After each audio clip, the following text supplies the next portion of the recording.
Hello, all my friends are synths. Recently I was on eBay, as I tend to spend a lot of time on eBay looking for bargain music equipment, and I came across this beautiful device.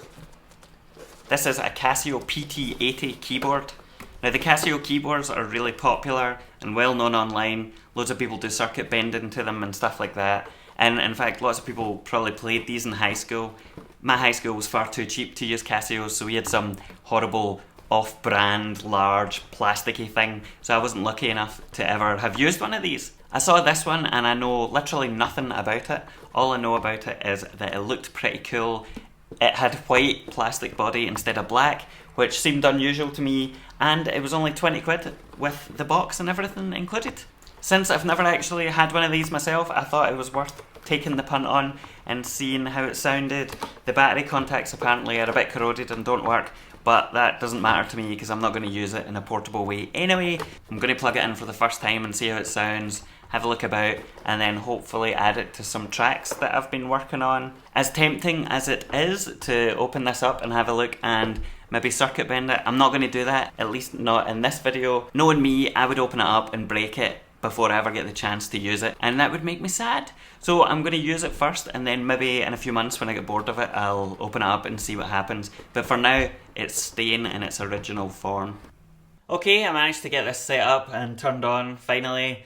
I did have a wee bit of a concern because the back of it doesn't say what polarity the connector should be. It just says DC 7.5 volts.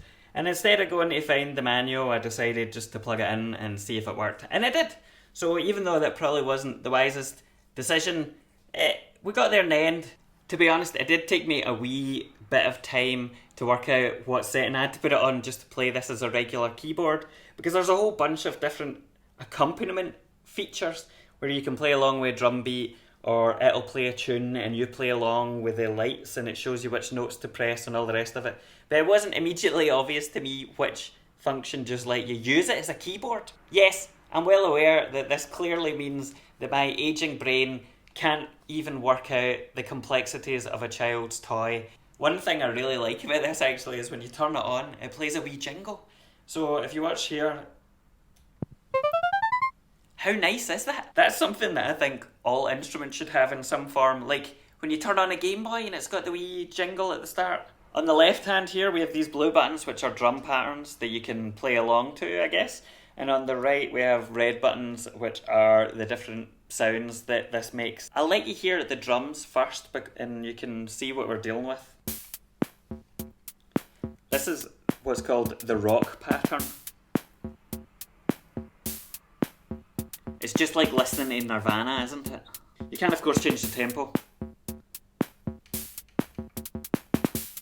The next one's disco, which is definitely funky. Jumping ahead, we've got samba. Oh,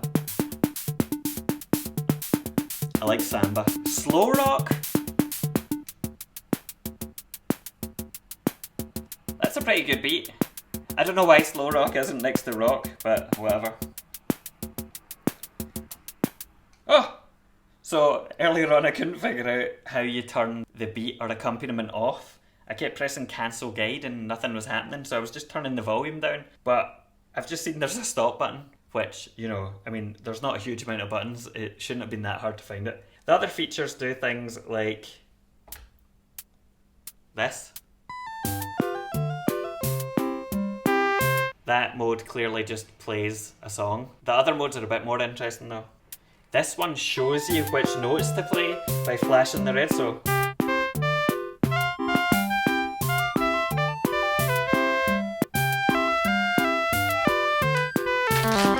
Oh, my piano teacher from my youth is not going to be impressed with that. It's a lot more difficult than it seems though, I'll have you know. The final mode though might be my favourite one because it lets you advance the notes by pressing these orange buttons, so I'll show you what I mean.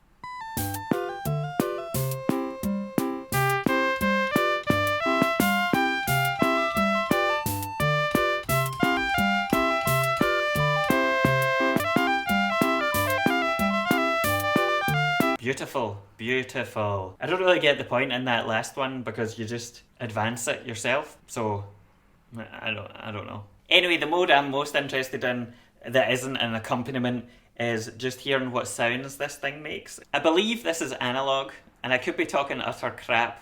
It might well be sample based, but I don't think so. When you just play normally, you can only play 2 notes at a time.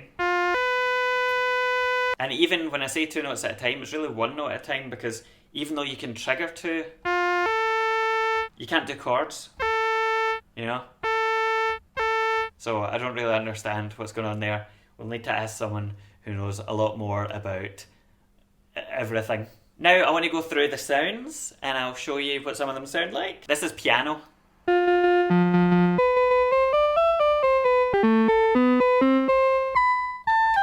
Definitely doesn't sound much like a piano. This is a harpsichord.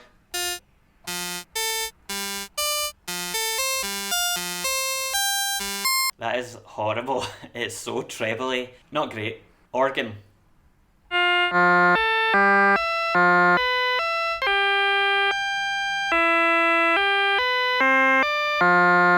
I quite like that, but the higher notes are quieter than the bassier notes. Who knows why that is. Violin.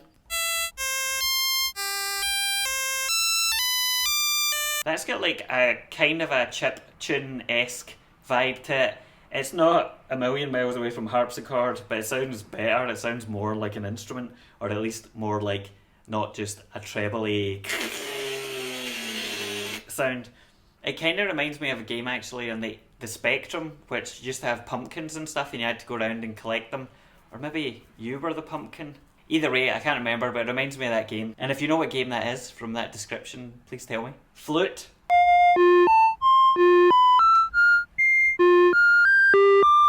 Flute's not bad. Clarinet.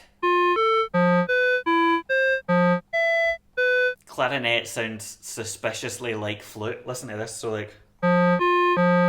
That's clarinet. That's flute. So have they just like pitched it differently? Yeah, they've basically just changed the pitch. Trumpet.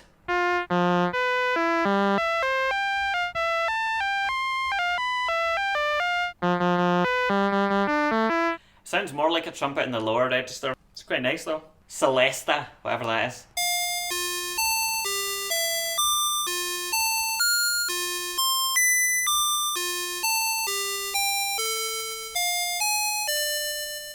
That's quite nice. It's got a nice decay in that actually. So yeah.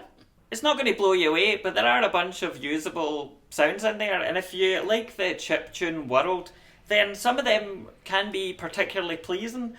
To be honest, you're not buying something like this for the sounds. If you wanted these kinds of sounds, you would go get a sample pack or something that would do them much better than these things do. Part of the reason you like to use these, or part of the reason I like to use these, is the sheer character and the difference it makes when you're using this as opposed to a VST or, you know, some other sampler. And for that, the keys in this are really nice. Even though they're clearly made for tiny, tiny fingers, they're actually, like, they've got a good feel to them. They don't feel like hollow and kind of thin like you get on modern keyboards. So that's a good plus, and this, you know, it's fun to play this. There are some other things I should probably mention. There's these keys down here, which I thought were like extra keys to let you do chords, because they've got like, you know, keys, and they've got like wee buttons that say 7th or minor or whatever, and I couldn't work out what that was for, and I was, you know, trying to hold them down, and oh my god, it does let you do a chord.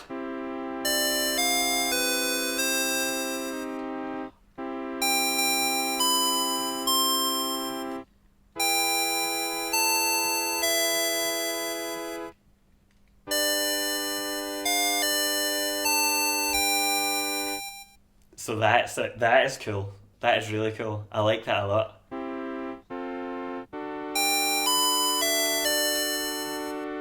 Clearly I need to learn how to play keyboard. One more thing to mention is this section here, and behind this wee grey panel is a ROM chip or a ROM card. I believe that's what loads the preset or the accompaniments into the memory so you can play along. And I guess what you do is buy different ROM cards that had different songs on them. The ones I've got are apparently world music, and it includes green sleeves, which I really wanted to show you, but I can't figure out how to change the song, so sorry. So I really like this. In fact, I like it more than I thought I might. It's got a real charm about it, and it's got a very pleasing form factor.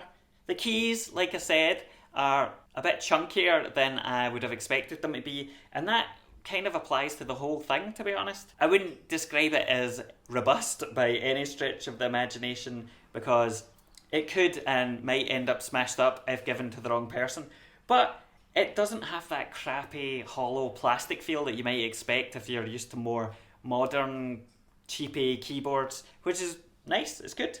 The sounds are obviously nothing groundbreaking, and there's no real way to modify any of the parameters. I don't think I can even go up or down an octave, so you're stuck with the keys you have here. However, the limitations are part of its charm, and there are actually some cool sounds in there that aren't a million miles away from the stuff that I get from like an AY3 chip. And since I'm interested in all that world of kind of lo-fi, strange sound making devices, this is perfect. I imagine when it's slathered with reverb and delay, it'll sound incredible. And so that's what I'm going to try next. I'm going to try and make music with it, either by creating a new song or by adding it into some stuff that I've already done. So we'll see how that goes. Okay, I've got a project loaded up. I want to try this on. I was writing this the other day with the Micro Monster that I've done a video on. You can go listen to that if you want. It's running through a couple of Boss micro effects units. One of them's the RSD10 and the other's the RPS10, and they're kind of delay pitch shifting things, so it sounds quite nice like this.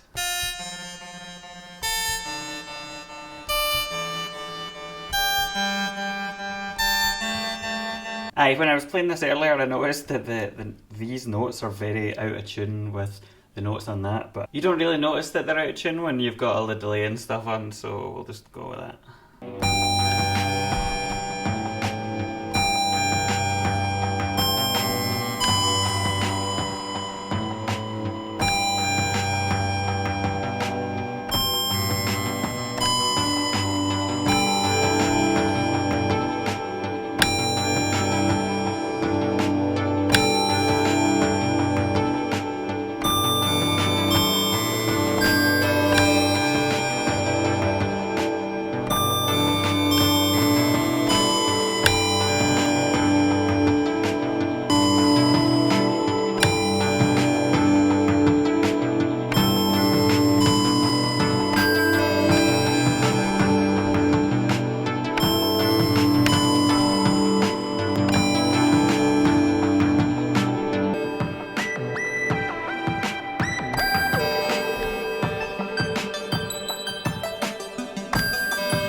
So I'm sure I'll get something out of that. I especially like the bit at the end where the delay gets all fucked up and discordant and the quieter bit. So yeah, I might need to end up pitch correcting some stuff because this is definitely slightly off with the Micro Monster's tuning, and I'm pretty sure the Micro Monster, which is a digital polyphonic synth, was probably much more accurate than this is.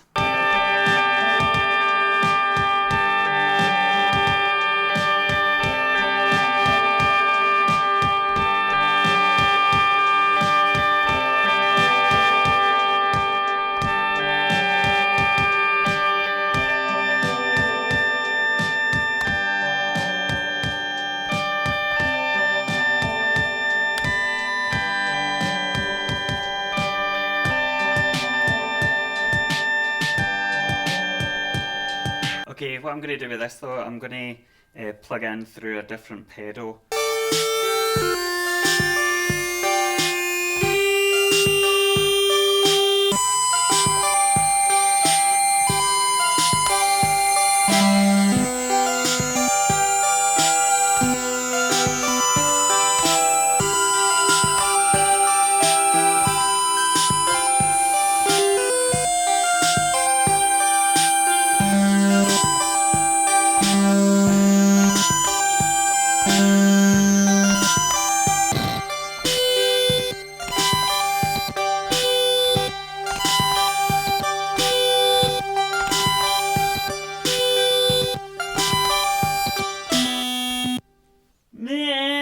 something like that. Maybe what I should do is try recording something just based on this rather than adding it on, because I'm playing the same kind of stuff. I might have to do that tomorrow, but that's what I'm going to try next.